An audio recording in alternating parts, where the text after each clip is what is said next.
Welcome back to Over 55. I'm here with Sofia of Greens Galore. Hello, Sofia. Hello. How are you? I'm great. How are you? Good, thank you. So we're here at Greens Galore, which if everybody's looking at this TV right now, they'll think this is all real, but it's not. It's what we want. No, it is not. Nothing in here is real, besides us, obviously. Besides us, yes. Yeah, it's perfect for outdoors, indoors. A lot of these ones here, these are meant for outdoors. They're Right. UV protected, so they can be outdoors. A lot of people do put them inside as well, Okay. around a fireplace or things like that.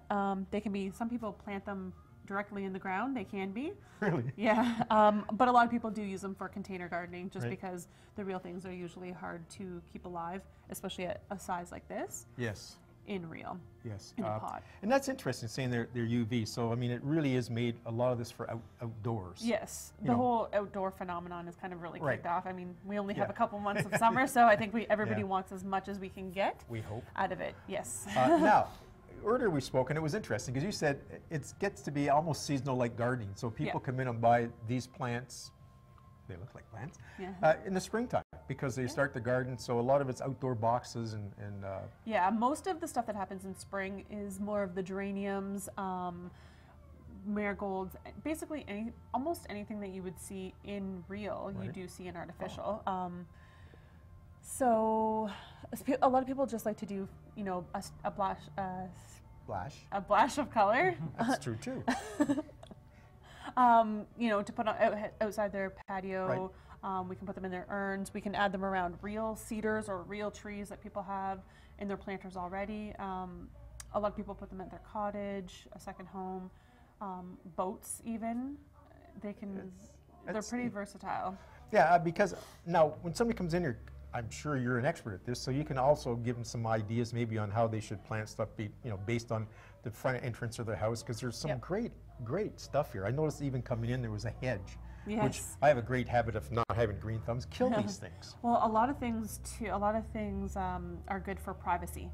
So people will use the things like hedges when you're living in a condo or row houses where you kind of want a little bit of privacy Okay. on your patio. That kind of thing is really, most people are actually asking, I want privacy, I don't want to see my neighbors, or even shade sometimes, some of the bigger trees.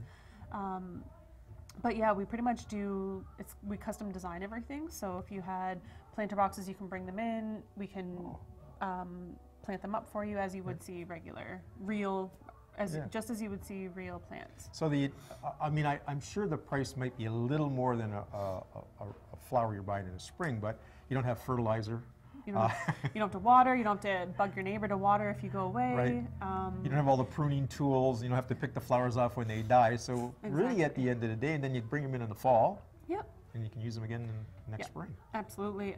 Actually, all of the boxwoods and cypress and cedars, they can stay out year round. A lot of people do leave them out year round. People put lights on them at Christmas time, add like ornaments. Yeah, Wow. Yeah.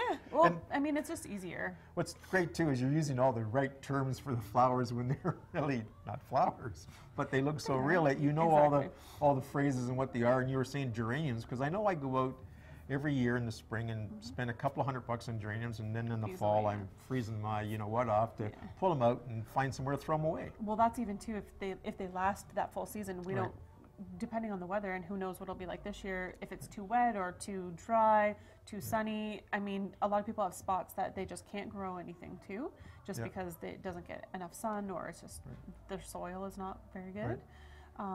So I mean, they can be put anywhere, and then you can basically take them out, change them, move them around if you want within the season. That's the thing, you can have them year after year. Right. And I think that the other thing is, because they are artificial, and like I say, when fall comes, I have to throw them in the garbage. I live in a house, so I can dump the dirt somewhere. So at least but when you're in a condo or an apartment, how do you get rid of the dirt that you've already bought 5 bags to bring in? Now it's all loose dirt, and you got the stuff left over, so you got to get rid of it. So this year you don't have to. That's the other big thing, actually, is a lot of condo apartments are coming up in London, and first of all, there's no hose outside usually, and they really prefer you not to water anything, just as courtesy for the people below you. So these are perfect. You can hang them over the sides. Nothing will happen, and then you can even store them, keep them outside, and just put a plastic bag over them for the winter on your balcony. Or So you have 2 locations. You have one in South London and one in North London. The locations are? The South London is Wellington Road, just past the 401. Right. And Hyde Park is the corner of Hyde Park and Fanshawe. Okay, I know my wife has done some shopping up there because we have a lot of still trees in the house that are alive because we didn't kill them because they were real to start with. So it's great. I mean, once a year, sometimes I get the job to dust the leaves, but that's not anything that's a big deal to do. So it's easy. It's just like anything. Yes, to look after it. So this is great. I think people come here, you have a huge inventory from flowers to plants to hedges to topiary, I guess is in some ways topiary, and cactus. It's just... That's the big orchids? Thing actually that's in too. Is that in now, yeah, cactus? Is succulents. That's probably, grasses and succulents are probably our main seller right now. Everything is kind of going cleaner, contemporary look. But that's not to say that vines and ferns and things like that aren't still selling. Well, Sophia, thank you for letting us understand a bit more about this type of a market where I think everybody has a good advantage to using it. Absolutely. So thank you very much.